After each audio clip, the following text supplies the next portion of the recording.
Hey everyone, it's JT. Welcome to our live stream here. It's high noon Eastern Standard Time on the East Coast, which means it's time to talk about interview questions, specifically 10 of the most common interview questions you're hearing these days. These are what we call behavioral questions. Those are those pesky, open-ended questions that people are asking you in interviews that you need to have a very good answer for. So I'm excited today to walk you through the right way to answer these questions, how to prepare for them. And the more exciting thing is I'm going to have a special guest here with me today. I'm going to introduce her in just a minute. But of course, I want to give the live stream just a second or two to get started, get everyone settled. Listen, shut everything down, grab a pen and paper, and get ready, because this is going to be an info-packed session. Interview prep is vital today. I cannot believe how many people work so hard to land a job interview, and it's extremely competitive, and then they don't take the time to prep for interviews. Hiring managers, recruiters, everyone expects a lot more from you these days in the interview, so you need to know how to answer these questions correctly, and that's what this session is going to be all about, okay? All right, so just going to do a quick sound check here. Make sure that you can hear me and see me okay. And then with that in mind, I think we're going to get started. All right. So listen, as always, I love to see where you're coming from, where you're dialing in from. So please introduce yourself in the chat right now and tell us what part of the world you are listening in from. I go back through all the comments each and every day to take a look at them. So questions, comments, feedback, make sure you put them in there as well. All right. All right, I think it's time to get started. So let me just come up on the screen here and give you all a shout out. Hey, everyone, so glad to be here with you today. But I'm not going to be alone. And you know that I just started streaming here on live stream this week, every day at noontime, and it's been a blast, but it's time to have a special guest. It's time to have somebody join me. So the perfect person to have on here today with me is my partner in coaching crime, or one of my partners, I should say. But this particular individual and I have been together for 7 years, although I would tell you it feels like a hot minute. She is an amazing resource. She is an incredible career coach. She actually is the director of professional career coaching at Work It Daily. And she is one heck of a pro on interview prep because she's coaching people on it every single day. So with that in mind, let me bring up Ariella. Hey, Ariella, can you hear me? Hi. It's so good to have you here today. This is so cool. Thanks for having me. So, interview questions are probably the number one thing that you get asked about, which is kind of a surprise, right? Because a lot of times people are saying, how's my resume? How's my LinkedIn profile? But I would say, based on the feedback you give me, that interview prep is probably one of the biggest things that you work on. Is that true? It is true. Actually, it's one of the biggest pieces of the job search process that people feel the most stuck in. Just because there's so many things that can go into it. So it's great. I love talking about it and tackling these kinds of questions. It's fantastic. And I know for a fact that you actually work with people on a total of 18 behavioral questions. And so we're not going to be able to do all 18 questions today, but we are going to go over 10 of them. So what we want to make sure everybody knows is that across the bottom of the screen here, we're giving you the address where you can go and download all 18 of the questions. You'll see this screen here over at Work It Daily. You'll be able to get access to all of them because we won't be able to cover them all. But I do think, and Ariella, back me up here, that at least today with these 10, they're going to start to see some patterns and understand some themes around how they should answer these questions. Absolutely, definitely. Yeah, actually, most of them you're going to simply apply the same technique. It's just about thinking about the questions and the goals of those questions. Awesome. Amazing. Okay. All right. Well, then we are going to get started. So let me bring us back up on the screen while I do my fancy dance here. When we talk about interview prep, I'm going to have you fill the void here a little bit, Ariella. What are some of the things that you tell people to do to kind of overall in terms of preparing for an interview? Yeah, sure. So the first thing would be to just kind of understand the role that you're pursuing. Just really take a look at the job description, really understand the core function of that opportunity. So that way you can really focus your examples and your answers in the right directions. Because that's the key in interviews, is making sure everything ties back to that particular role. Then you want to essentially review some of the common questions, because there are themes in terms of answering these kinds of questions. So just getting down the structure, what you need to be thinking about in terms of like the beginning, middle, and end of the answer, and so on. And then just getting comfortable with it. Do some mock interviews, practice, make sure that your delivery and tone is looking good and sounding good, because that's all part of it. That's why interviews are so challenging, because there's so many things that go into it. It's not just about, writing something or saying something. There's so many other factors. So making sure that you practice and prep is so, so key. Yeah, I love it. School teaches us everything except how to get the job. And did you take an interview prep course in school? I don't I recall. wish I did. Yeah, right. I know. So I think people are really hard on themselves and a lot of times feel like they're supposed to go in and wing it. Absolutely not. You should Yeah. be prepping like crazy. Unfortunately, people have never known what to prep for. So that's why we're here today. We're going to take you through 10 questions. And as Ariella mentioned, we're going to show you some of the techniques and strategies that you can use to answer these questions more consistently. So I want to thank Ariella for putting together the 10 questions. We've decided to go back and forth and take turns sharing them. So neither one of us has to do all the talking today, which is awesome. But I'm gonna take this first one here because this is a really common one. Why are you looking to leave your current position? So first of all, the one thing I want you all to remember is that when you're interviewing for a job, if you're there, they know you're not happy with where you're at. If you were, you wouldn't have accepted the interview.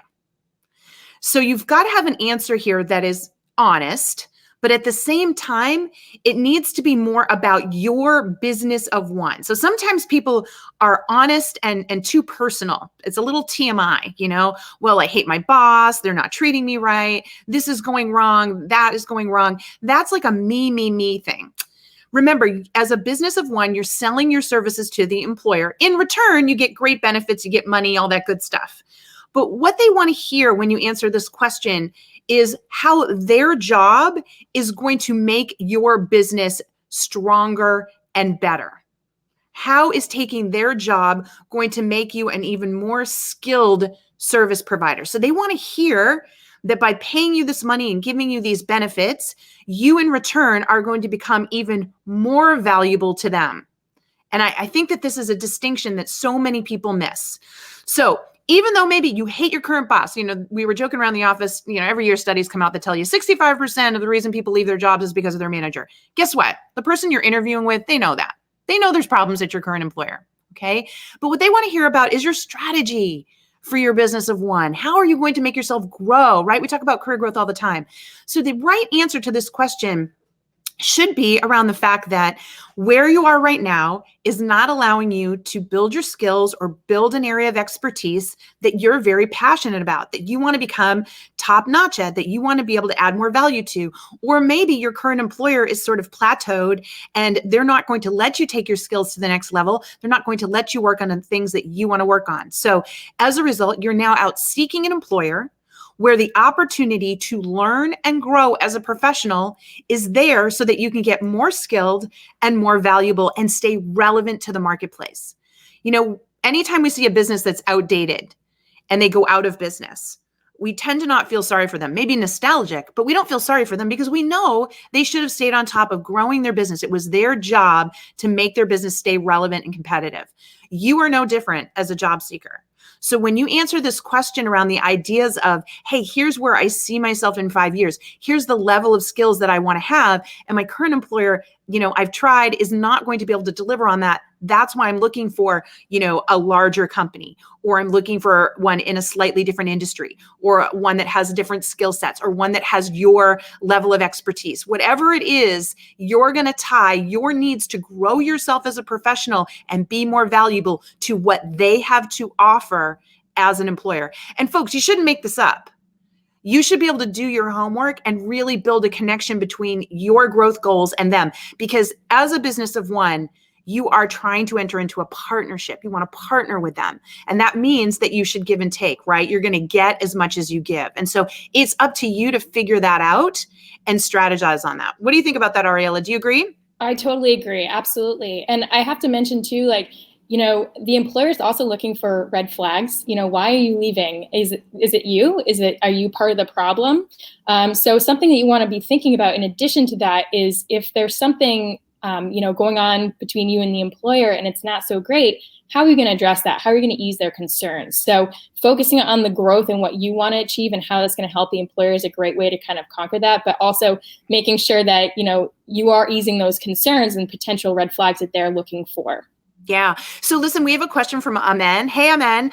Amen says, if I say I'm looking for stability in a new job, so I'm looking for a company to work for many years, is that okay? What do you think about that answer, Ariella? So I love that you're looking for the company, the job that you can stay at for a long time.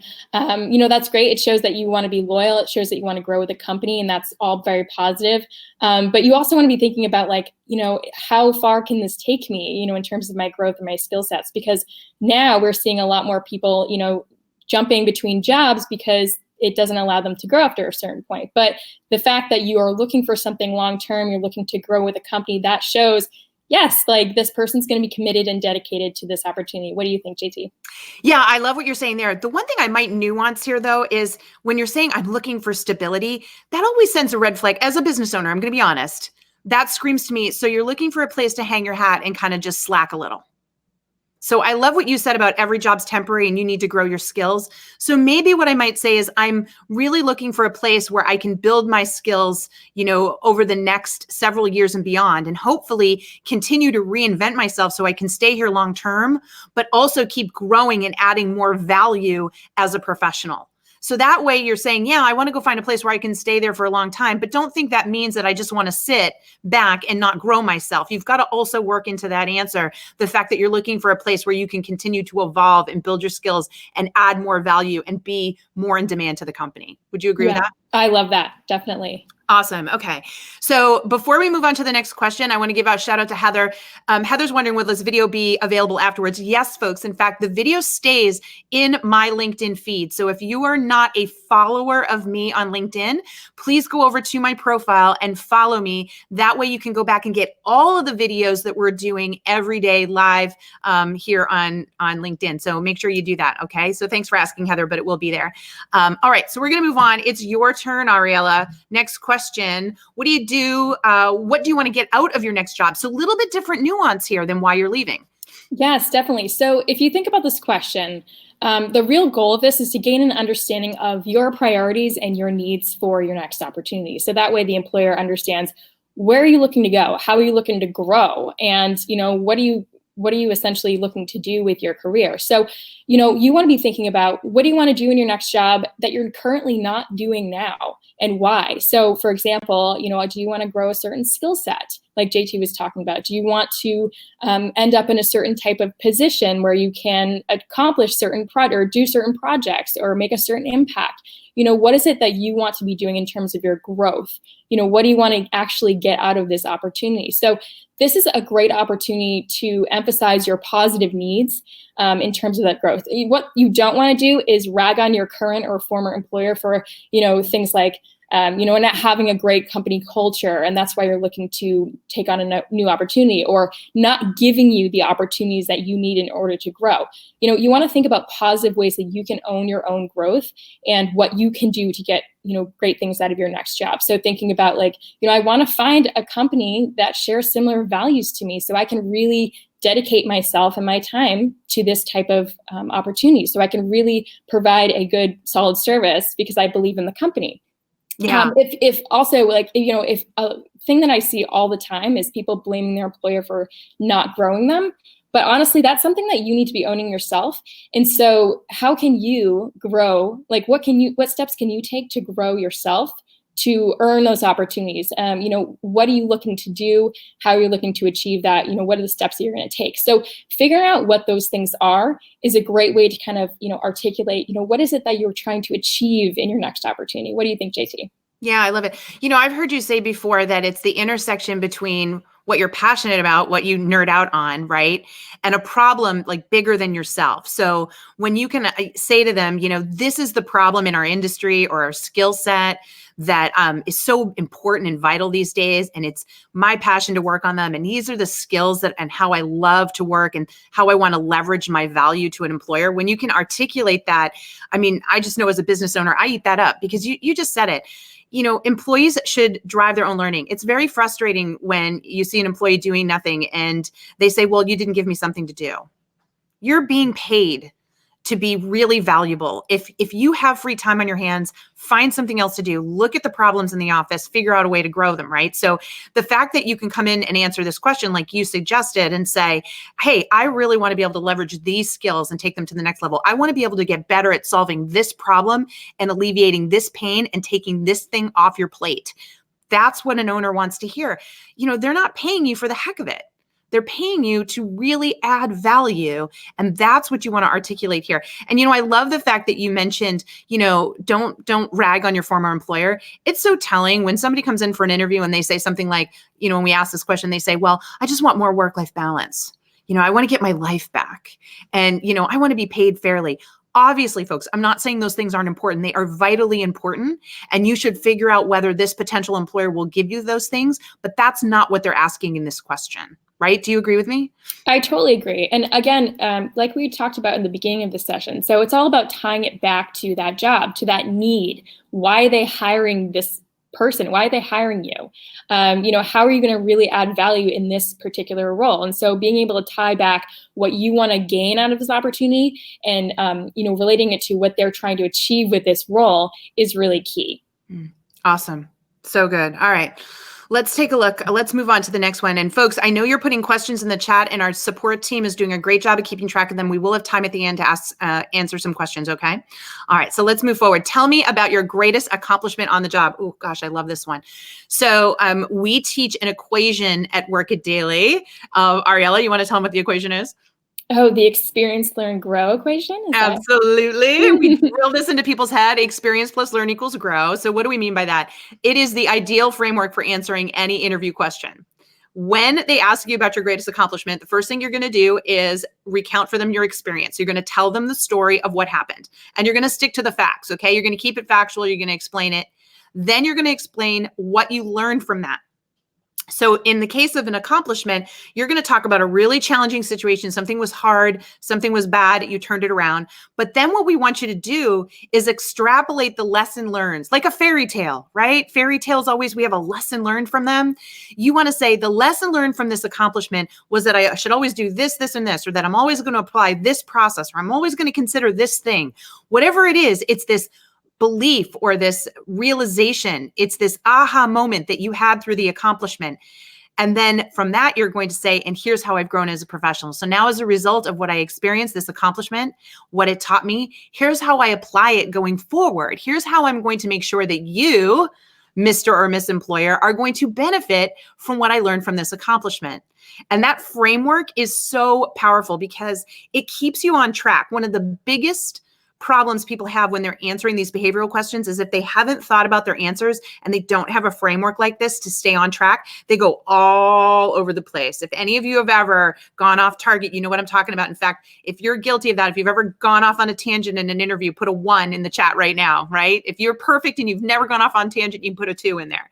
But for all of you that you know what I'm talking about, you go, gosh, where did I go with that? I started here and I ended up here.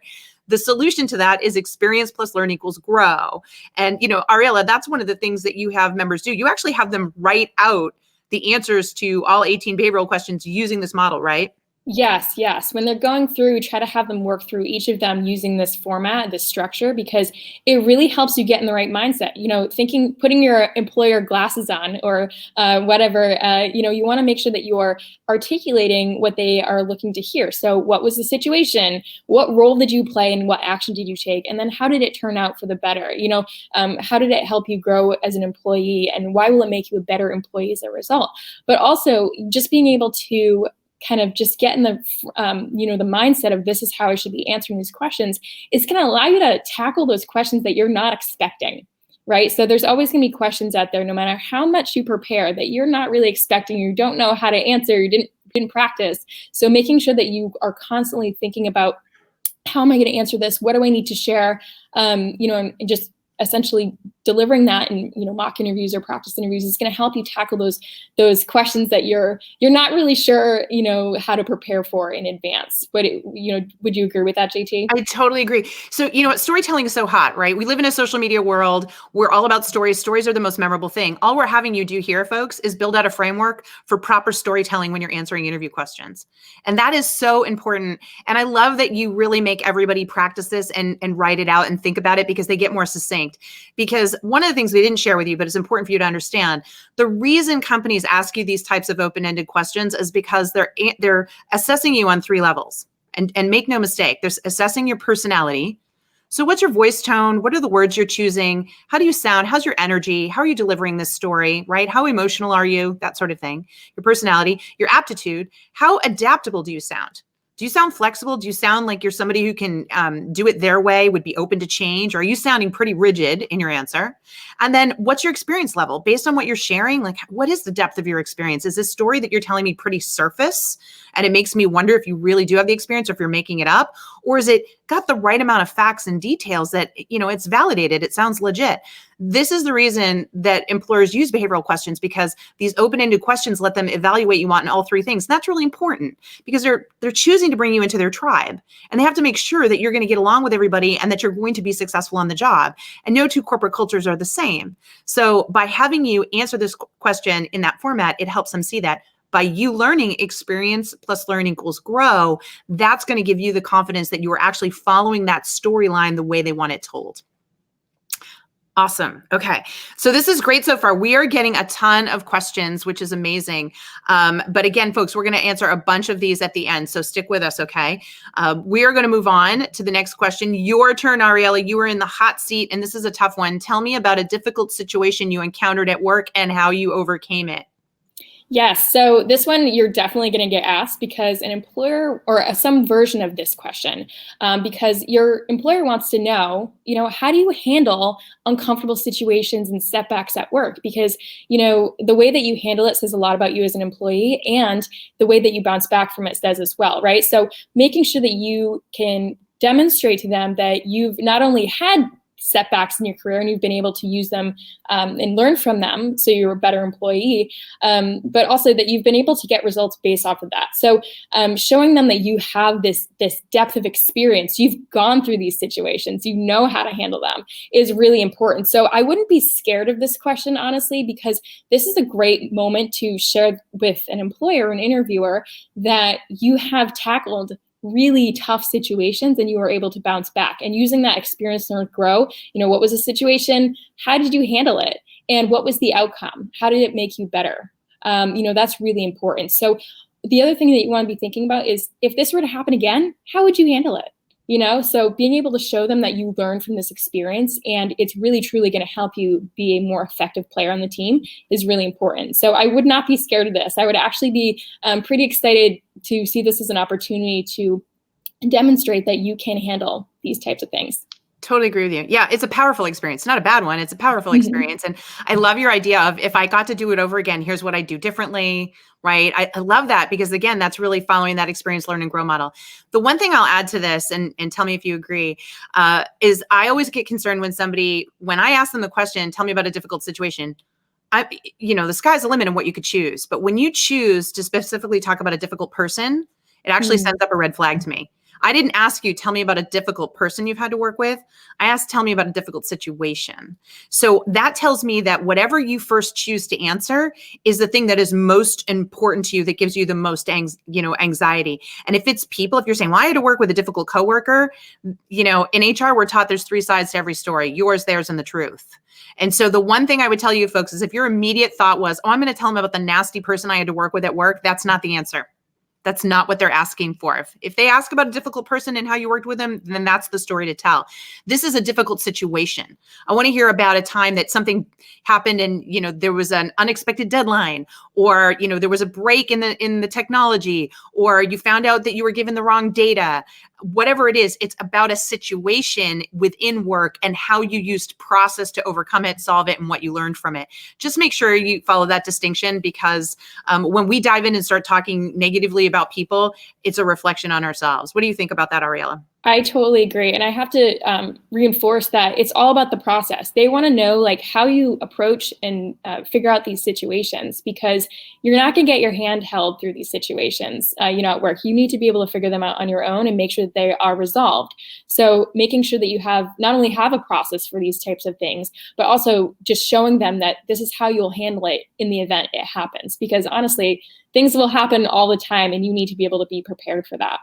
Absolutely. Awesome. All right, moving on. Let's take a look at the next one. If I was to ask a coworker about you, how would they describe you on the job? Okay, folks, this is a trick question.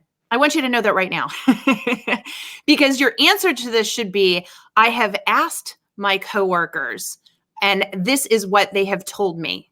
See what I mean? We want to know that you're self-aware. If you're a really good team player, you're comfortable going to your peers and saying, what are my strengths? And how can I serve you better? And what can I do to be a better team player for you? When you have that open dialogue with people and you get that feedback, that's really important. What I don't want to hear when you answer this question is, well, I think if you ask them, they would tell you this.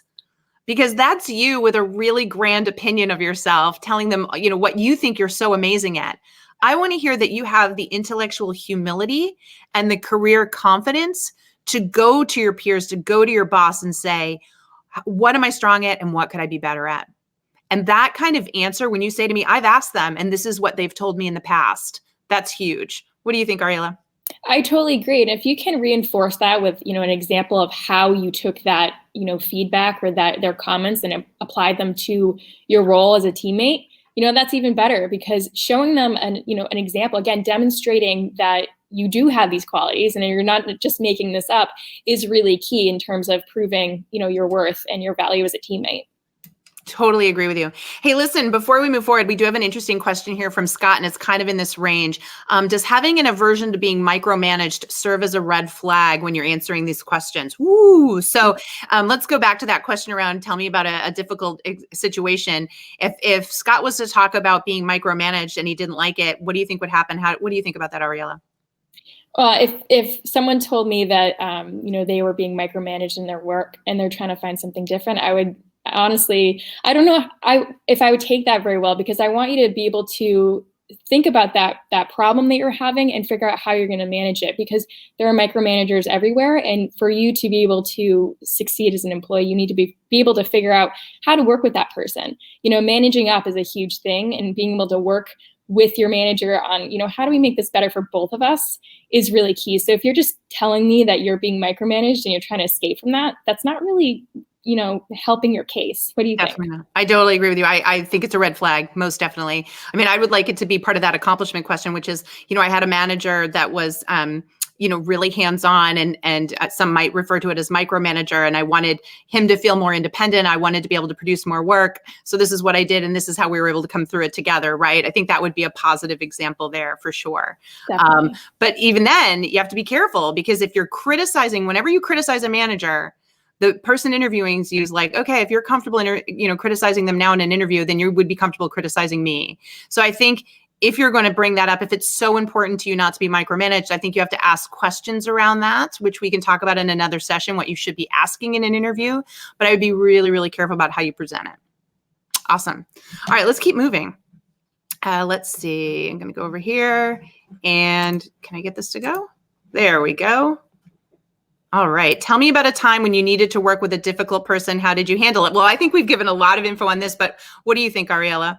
Yeah, I mean, essentially, just to kind of reinforce what we're saying, is just, how do you handle the drama that in the conflict that can come with, someone who has a different communication style, different management style than you prefer, personality differences. You need to be able to understand and identify, what's happening with this person and how can you take ownership and try to resolve it on your own. Because if you're just complaining about it during the interview, it's really not serving you at all. It's just making you look bad. It makes you look like you can't handle these types of situations and you can't, overcome them, because honestly, you're working on a team and you're not going to get along with everybody. So you need to be able to, again, have a process in place to figure out a solution to work better with people that, may have different personalities, may have different management styles and communication styles. So again, using this as a teaching moment, a powerful experience to show an employer how you can come out of this situation, using it as a positive is really key. What do you think?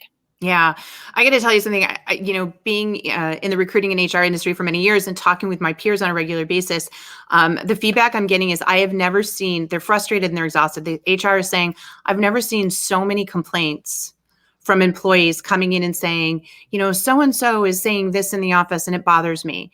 Like it or not, we've become a super sensitive culture, and I'm all for sensitivity. I don't think there should be, hostile work environments by any stretch. We want very inclusive work environments. We want people to be comfortable. But, at the same time, we have to be comfortable working with different personalities. And if you can't work with those personalities, that's a concern. So this question gets asked more and more and more these days, because employers want to understand, do you have tolerance? Do you know how to work with a personality different than your own? Can you get along with people? It's really important that you prove that you can do that, folks, because it's just getting more and more tough out there. And if you can't, then that's something, skill wise, you actually should be working on, because it is going to limit you in your career. I can tell you right now, employers just don't have the time or the patience to deal with high maintenance individuals. And certainly, if and when a market correction comes along, I'll tell you right now, it's the people with the difficult personalities that can't get along with other people. Those are the people that go, because there's already enough stress. They don't have time to deal with the person that is, constantly saying, oh, I don't feel like I'm being treated fairly, and this person is too difficult and I can't work with them. Well, you're a business of one. You have to learn to work with the other businesses, that are on the payroll. In my opinion, does that sound too harsh? Probably sounded too harsh. No, honestly, it makes total sense, right? And if you're struggling with somebody, think about things from their point of view. Like, be more empathetic and say, okay, well, this is obviously something that's affecting me, but if I put their shoes on, how is it affecting them? Right. How can we work together to make this work for both of us, right? So, having a cup of coffee and just saying that, like you were saying earlier, JT, like, how can I be a better teammate? How can we, communicate better? Like, I'm noticing a breakdown here. What can we do together to make this better for both of us? What do you think? Yeah, I totally agree. It's how you have to do it. Awesome. Before we move on to the next question, a shout out to Alex. Alex is asking about our coworker question, saying the coworker feedback can be a confusing question to a candidate. The real intent is to see whether a candidate solicits feedback. So why not ask directly, take me through how you would solicit feedback and a situation where you applied negative feedback to turn a corner. Alex, I totally agree with you. That is a great way to ask that question. And there are some employers that do that. But we're here to tell you today, a lot of employers are actually not pros at asking questions. So they ask questions like this, but they're still looking for these types of answers. So I'm with you on getting, recruiters and hiring managers to ask more specific intent questions, but you're just not going to get them all there. There's no school for interviewing either, just so y'all know. A lot of people don't ever go through any kind of training to be an interviewer of candidates. And so you're going to see some sloppy questioning. But again, it falls on us. If we want the job, it falls on us to understand what they're really asking here and how to read between the lines. So that's why we're trying to do this today, folks. If some of these questions seem ambiguous, it's intentional.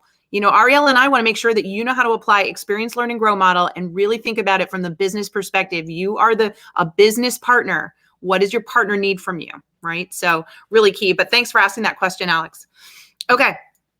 If you were given a task to complete in an unrealistic time frame, what would you do? I love this question. I actually asked this question because I want to see your mental thought process. So for me, the first thing I want to hear that you would do, it's all about communication. I would want you to go, and whoever's asking you to do this in an unrealistic time frame, I would very calmly go and sit with them and say, I know that you want this done in, X days. I'm having trouble wrapping my head around how I think all the steps in the process can be done in that time frame. Can we sit down and talk through what I think has to be done in order to achieve it and how long I think that's going to take? Because maybe I'm missing something here. Maybe we can cut out some steps, or maybe I'm overthinking it. So you see how you're opening that up and you're saying, I'm not discounting your time, but I'm struggling to see how I'm going to get it done in that time frame. Can we work through this together and get you the results you're looking for? That's what a manager wants to hear. And I'll tell you what happens in this scenario. You sit down with them and they go, oh, no, I don't need you to do all 20 of those things. We're in a rush situation. Just do these 5. Okay, you just got sign off to only have to do 5 out of 20 things. Or maybe they go, oh my gosh, I didn't realize you had to do 20 steps. And yes, you need to do those 20 steps. Well, we got to change the date. Let's push it out a week. And now you get the time frame that you need it, right? So for me, when you're asked something like this, you want to step back and say, wait a minute. Maybe the other person doesn't have all the information, or maybe I don't have all the information, or I'm misinterpreting the situation. So what I need to do before I react here, before I get emotional, is sit down and clarify and get on the same page as to whether or not this can be done. And if it can't be done, at least articulate why and see if we can come up with a solution. Ariella, what do you think? I couldn't agree more. It really comes down to communication, right? And your process for dealing with these types of situations, because they're gonna come up, right? In fact, I hear all the time about people dropping the ball on these types of projects because they just feel paralyzed by the fact that they can't achieve it in the time frame, but they didn't go to their boss to figure out, how can we make this more efficient? Can we push this out? Is there any way to do that based on what I actually need to do? It always comes back down to communication and your process for doing things. So instead of, getting flustered by this question, I guarantee you've dealt with this. So think back and say like, oh my gosh, was there a time when I had to go to my boss and say, or like a coworker or a teammate even say, like, let's talk about this. Is there anything that we can cut out to make this more streamlined, to make this by deadline? Yeah. I guarantee you have these types of stories in your back pocket. So think about times when, you felt this way and pull them out. Yeah. This always makes me think about communication styles and personalities too. And we have this, personality assessment test that people take, and there's 4 styles, right? And I find like the commanders and the energizers, the more driven, extroverted individuals, they tend to like go right in and go, this can't be done. Here's why it can't be done, right? And instead of just trying to get the facts and figure it out.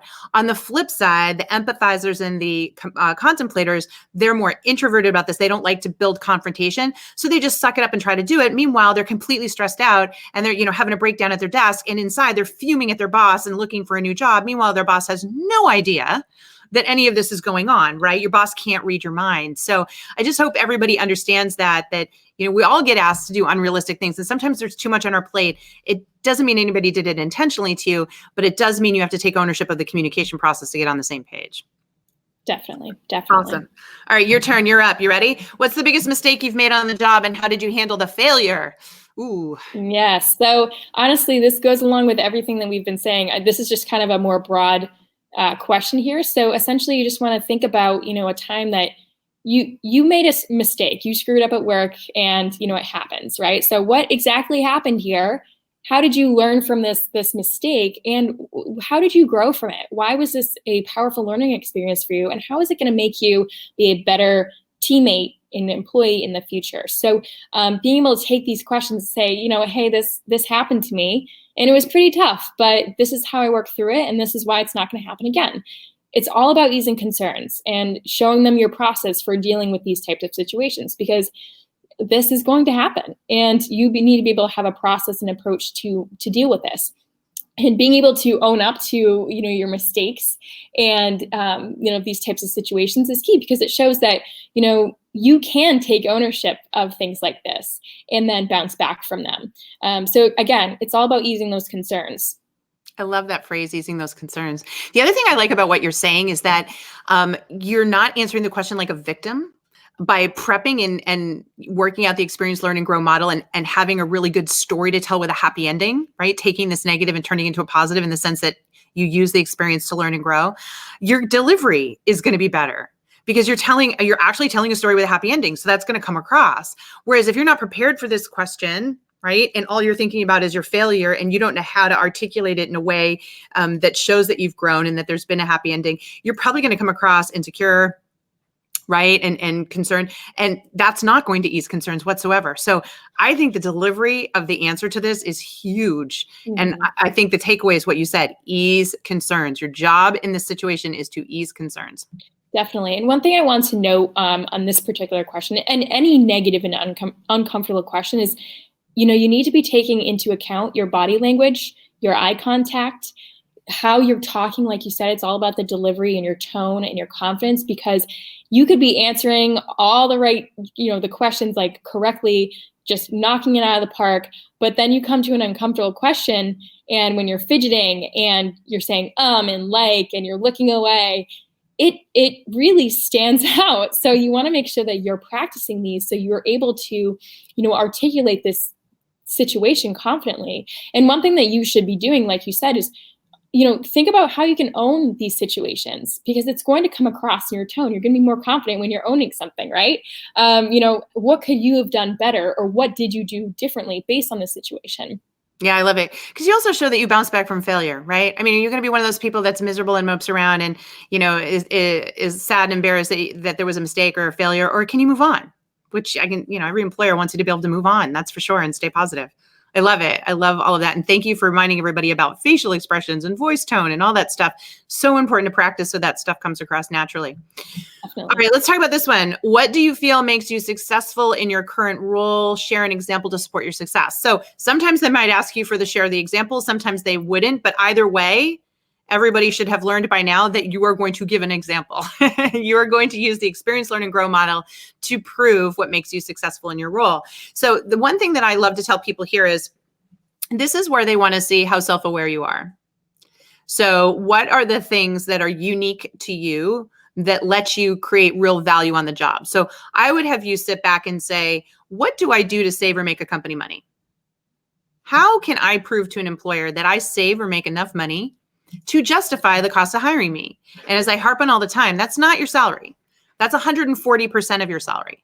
Because the employer doesn't just pay your salary. They have to pay all of the expenses for having you as an employee. They have to pay all of the federal taxes, state taxes, all these other insurances. So many things go into, paying for an employee beyond their salary. So in your mind, you should be thinking about what are my strengths and how do I create so much value that I save or make that company enough money to justify that. That's what we want to talk about, because that is what you want to say makes you successful, because that's what they want to hear. They want to hear how you're going to pay for yourself. And then you want to give them an example, right? So, if you were applying for a project management job, I want to hear about how you have a process that makes sure that you end on time and under budget every single time. Because those are the two things that ruin projects. They go over time and they go over budget. So tell me your 4-step methodology or whatever it is, the process you use to absolutely make sure that each and every time you get a project done on time and under budget. And give me an example of a time when you inherited a project, it was time crunched, it was already over budget. How did you bring it in alignment? You used your process, and then these are the results. This is what I want to hear as an employer. I want to hear the proof that you absolutely can save or make that money to justify your cost. What do you think, Ariella? Anything else to add? Definitely. The only thing I would add, and if there's a way that you can add depth to this answer, is to say, what drives you? Why do you offer this service? Why do you find satisfaction out of doing this job? So you can share that example to prove that you're worth yourself as a teammate, but also kind of digging deeper and saying, this is why I do this. Because that shows them you're committed to the job and you're committed to doing a great job when you're, offering this service as an employee. I love that. You're right. You got to talk about what you nerd out on. We all want to trust the person that really geeks out on something because we know they know more than anybody else in the room. So to your point, if you're driving home what you're really passionate about, that's also going to tell the employer, hey, you go above and beyond to make sure you get it done right. Love it. All right. Question for you, Ariella. What do you think makes a company good to work for? And what do you like about your current company and what could be better? So 3-part question here, but we're basically going down the path of figuring out what you think a good company is and not a good company is, right? Right. Yeah. I think I love this question because as an employer, I feel like the goal is to essentially learn what this, candidate values in a company. Right. So what do they value as an employee? And you want to think about this as, what do you value? What do you appreciate? And what's going to make a company worth bragging about? Right. And so this is a chance for you to articulate why this is more than a paycheck to you, why this is truly an opportunity to serve a company that you can be proud to serve. And that, again, shows a little bit more depth than just saying, I'm good at what I do and I want to be, a great employee at your company. It's, well, no, this is really why I want to work here over any other company. And these are the reasons why. So one thing that I want to caution you on is don't turn this into a negative response. Again, don't go and rag on your old employer and saying, well, these are all the reasons why I didn't like working for this company. So I'm looking for all of these things in my next opportunity. No, you really want to think about, these are the things that I value as an employee. And this is why, if I worked for a company that shares these values, this is why I'm going to be the best employee, because I'm really going to be committed to this because I'm proud to work here. And one thing that you don't want to do either is focus on the benefits and perks. Don't just say, well, I'm looking for a company that has really great benefits because, that's something I value. No, you really want to think about, what does this company do? What's their mission? Why do they exist? Why do you appreciate them? Things like that. That's going to help you not only stand out in this process, but also give more depth to your candidacy. What do you think, JT? Oh God, I'm so glad you said this, because this one actually is a pet peeve of mine. So when you ask this question, the person responds with, I want to work, a good company is a company that, really values its employees. It's the first thing they say to me. And you need to know, to recruiters, that's like nails on a chalkboard, because you've just revealed your cards. You've just said, so I don't like my current employer because I don't think they respect me and they're not being good enough to me as an employee. Okay, that's what you're saying when you answer that question.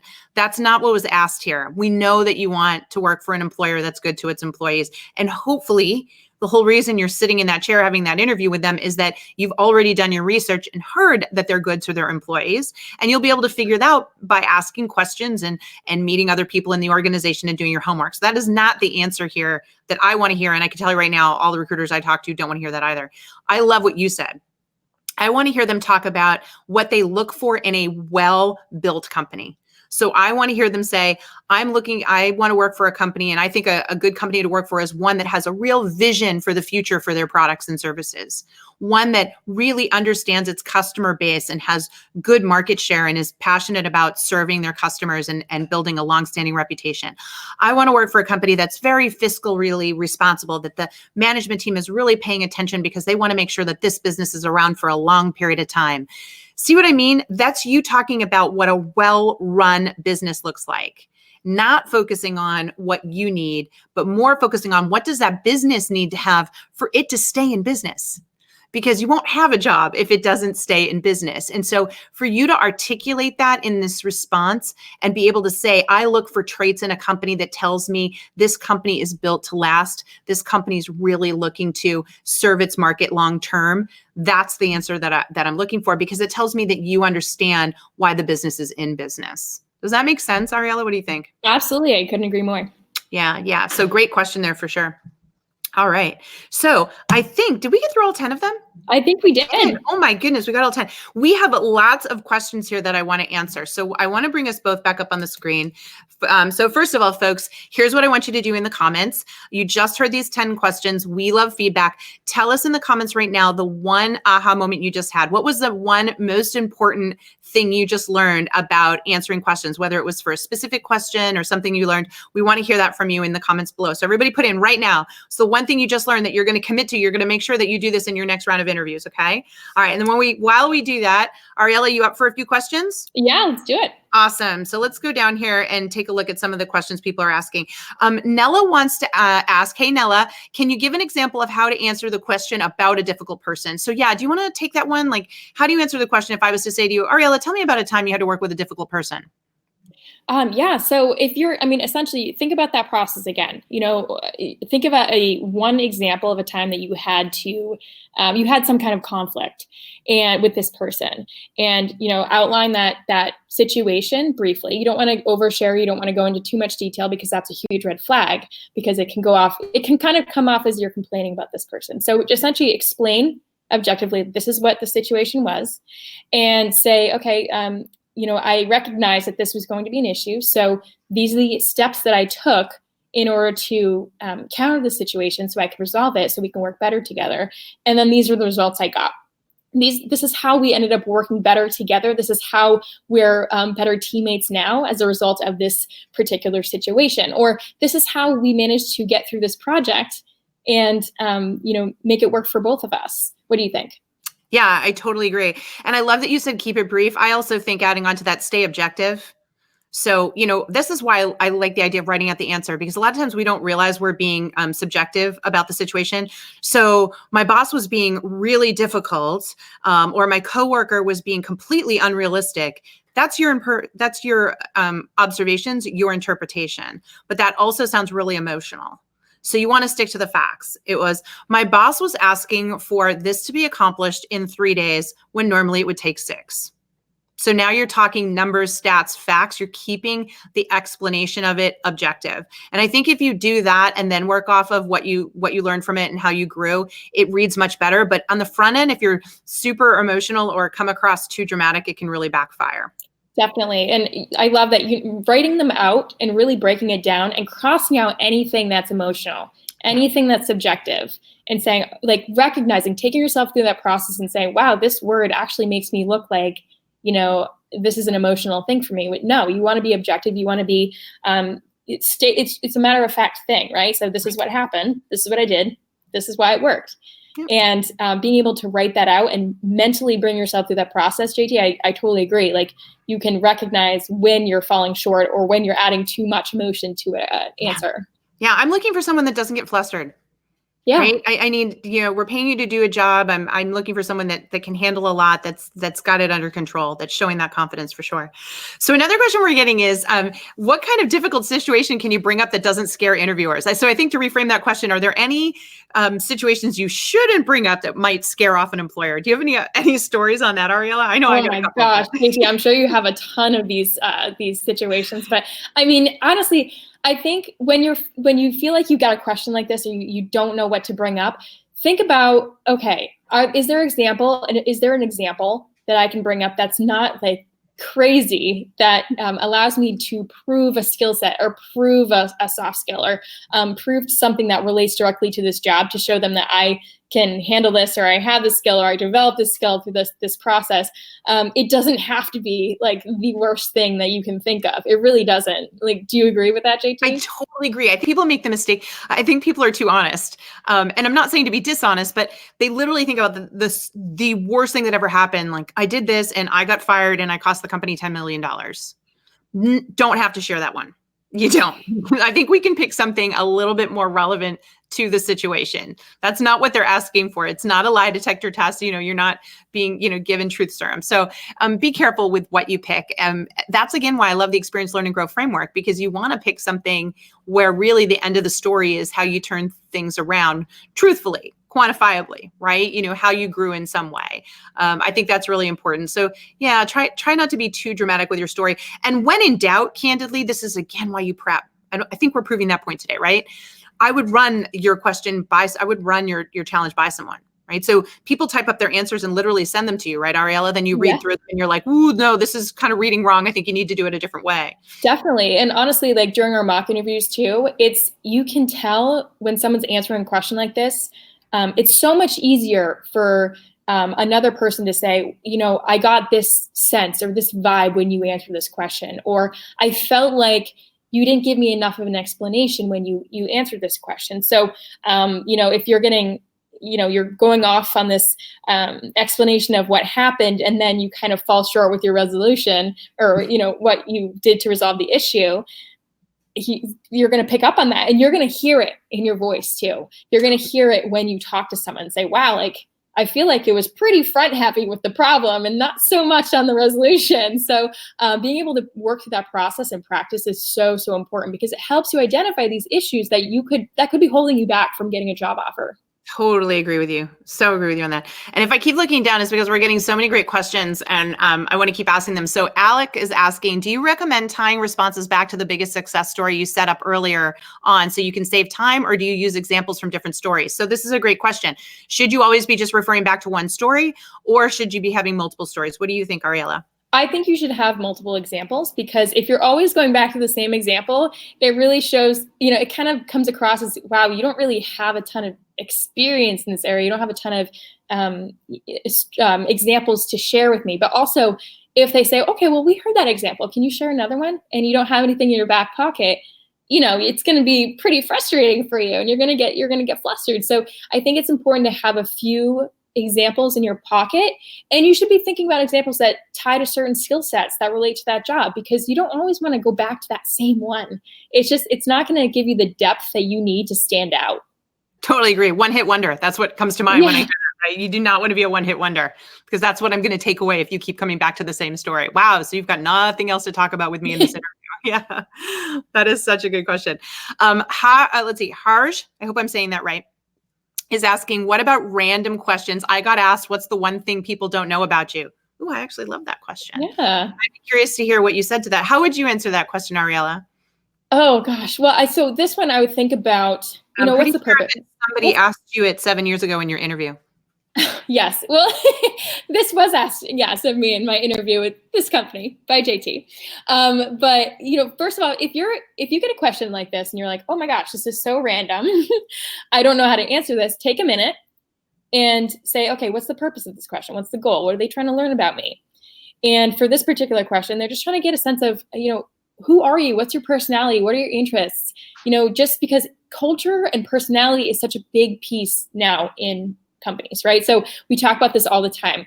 During interviews, there are 3 things that they really ultimately want to learn about you: is your personality, your aptitude, and your experience. So as we went through those questions, you notice that we all it covered a lot of those things. So questions like this just kind of make you, just connect with them and share a little bit more about who you are and your personality. Because if you can't connect with your interviewer, you can't connect with the people you're talking with, it's going to make it really hard for them to want to work with you. So giving them something to cling on to and say, wow, this person's interesting. And, I think I could see myself working with them or like getting along with them at work. You want to be thinking about that. So I guess that would be my thing for you is, if you're kind of taken aback by a question, take a second and just say, what's the purpose of this? And, how can I answer it? What do you think, JT? I totally agree. That said, I mean, you should be ready to answer a question like that, right? And so, Yeah. but it's okay to take a breath and go, ooh, that's a really good question. Why, you can even say that's fascinating. I haven't been asked that question before. Can I have a minute to think about it? Or, gee, I'd love to know why, what made you think of that question? Like if there's a nice and polite way to just give yourself a breath and ask for clarification, you can. But ideally, you should be ready. And you should all know that Ariella is a fencer. And when I heard that she was good with swords, I was all in. Like I just... the girl had me at fencing. I don't know what to tell you. So it was fantastic. Lesson learned. Have a couple of random facts in your back pocket because you never know. Totally worked. It was awesome. I'm like, you what? So it was great. So we're getting a couple of the same types of questions. I definitely want to hit on them. 2 questions that we did not answer today that people are saying, hey, are super popular. First one is, where do you see yourself in 5 years? I laugh that people still ask this question, but as we mentioned to all of you, interviewers they don't go to interviewing school. The majority of people you're interviewing with have probably had no formal training in interview, which means they got asked this question at some point and decided, whoa, that's a good question. I guess I should ask it too. But, how do you answer that question, Ariella, when somebody says, where do you see yourself in 5 years?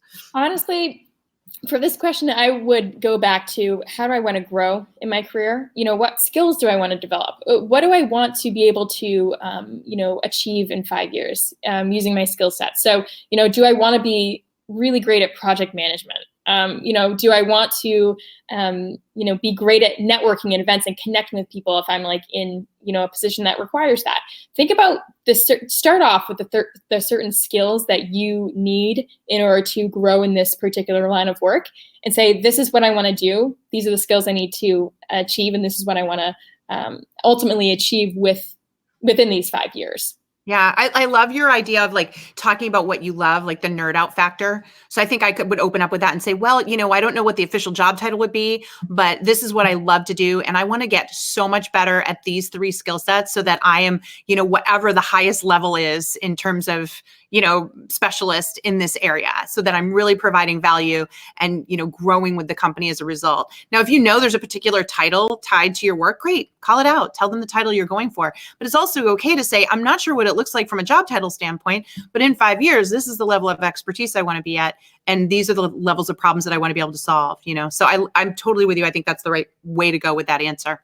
Yeah, and I love that you kind of brought up this is what I geek out on, because you should actually be thinking about, what are those favorite projects that you have? What do you love working on? Because if you can find a way to tie those into your answers, it's going to show, and you're going to be genuine. It's obviously going to show your passion and interest for the work.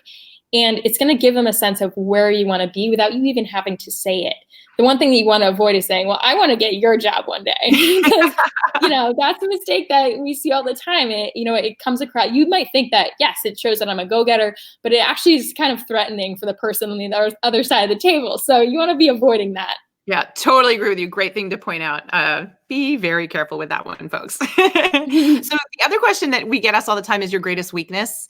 And, folks, if you're not studying what your weaknesses are, again, this is why you interview prep. You have to be self-aware. Nobody's expecting you to be perfect. I would tell you that when we take people through a strengths assessment, we're really able to show them that their strengths create their weaknesses. I'm sure you've all heard that. And the places where we see weaknesses reveal themselves are primarily in two areas. The first one is in your personality, right? So your personality has strengths, whether you're extroverted and outgoing, that has its drawbacks. If you're introverted, that has its drawbacks, right? So I think that it's always worthwhile kind of assessing what aspects, what positives of your personality, sometimes in the extreme, can backfire.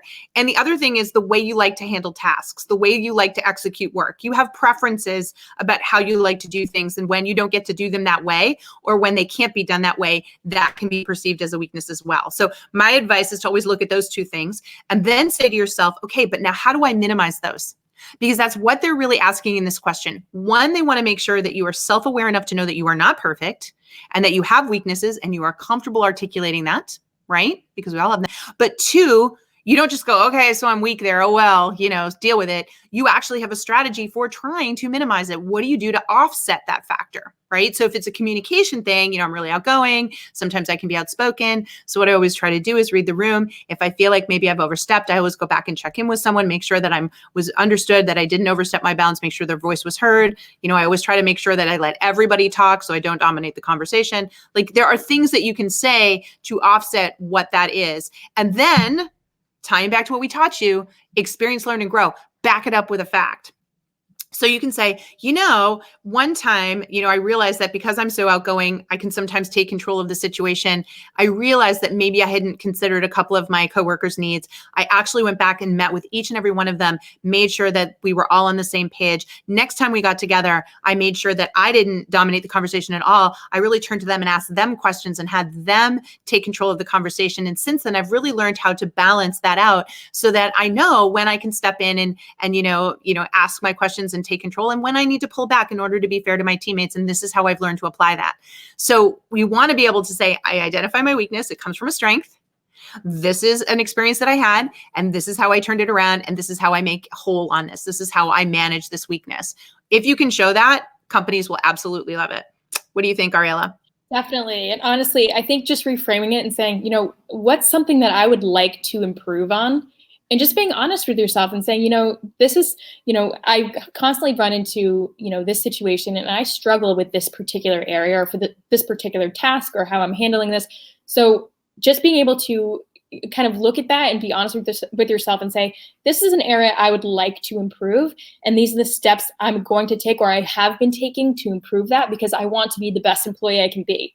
I think that's a really good mental exercise for you to go through, but also it's another way to kind of approach this question. Yeah, it's way more authentic. There's a lot of people that answer the question kind of fake out there. Oh, I set high standards for myself. Sometimes I'm too hard on myself. Recruiters see right through that stuff. We want to hear how you did the real self-assessment and how you've worked through it. So I love your advice on that. All right, I can't believe we're an hour went. So folks, I'm going to stop here for a second and say, did you find today helpful? Did Ariella and I deliver on our promise to give you the insight secrets to how to answer these questions? If yes, please put yes in the comments. If no, tell us what we could have done to help you here today, because we're always looking for that. Questions, comments, feedback, again, please put them in here. We're both going to go through the whole thing. You can watch this whole recording over and over and take notes. As long as you've followed me in the feed, it's in my feed. And then you're actually able to save it and put it in your save file here on LinkedIn, just so you know, so you can come back to this. And of course, we've had the ticker running across the bottom. If you want to go get all 18 questions, you can go over to Work It Daily. We've got the entire thing there that you can download so that you actually have it today so that you don't really need these slides. But I just want to say this was a blast. I'm so glad you all joined us today. Ariella, I'm really glad you came on here to help with all of this, because I know you do this each and every day, literally with thousands of people. So I kind of want to turn it back to you and say, do you have any final thoughts or words of advice to everybody about interview prep? Oh, well, honestly, I think the best thing that you can do is, again, going back to the beginning, it's just making sure that you understand the core function of the job that you're applying for, right? Understand why they need you, why they need this job. So that way you can figure out what examples and skill sets you need to pull and bring up in these interviews. And then, of course, practice. I know it sounds so generic, but practice really does help you in terms of your delivery, in terms of your tone, confidence, body language, focusing on that and making sure that you have someone you can say, listen, I felt this vibe when I was talking to you about this question. Let's figure out a way to answer that differently next time, because that's really going to help you be your best self during these interviews and really wow them, right? Because when you're nervous or uncomfortable, it really shows. But when you're comfortable, you're confident, and that shows during interviews. So it's really, really important that you do that. But I want to thank you so much for having me on today. It was really fun. Oh, that's great. Well, you're obviously going to come back. We're going to do more of this for sure. And I just want to add on this and say, folks, don't be too hard on yourselves. Okay. First of all, you should all pat yourself on the back. If you took time out today to watch this video, it means you're working on your career and not just in your job. You know, that's my mantra this year. The reason I'm live streaming every weekday and writing 2 times a week on LinkedIn is because we want to help 1 million people here grow their careers on LinkedIn. And so we know that there's learning to do. School did not teach you this stuff. So don't be hard on yourself. If you didn't do well in your past interviews, or you're listening to this today and going, oh my gosh, I really blew that. It's okay. It's in the past. The good news is you got new information and new insights today. You got new strategies that you can use. And if you do what we tell you to do, which is work it daily, 10 minutes a day, carve time out to say, I'm going to learn something new. I'm going to grow as a professional. You will get there. That's all it takes. It's not brain surgery. It is not rocket science. It just takes commitment to be building these habits and learning these things. So you should be proud of yourselves if you were here today doing that. And thank you to everyone that participated. The participation was fantastic. And I will see you back here tomorrow. Tomorrow, Friday, is going to be just a general Q&A. So you come with your questions ready. Whatever's going on in your career world, you're going to post them and I'm going to answer them for you so that we can kick off the weekend right. Okay. All right, everyone. Thank you so much. We'll see you again really soon. Bye-bye.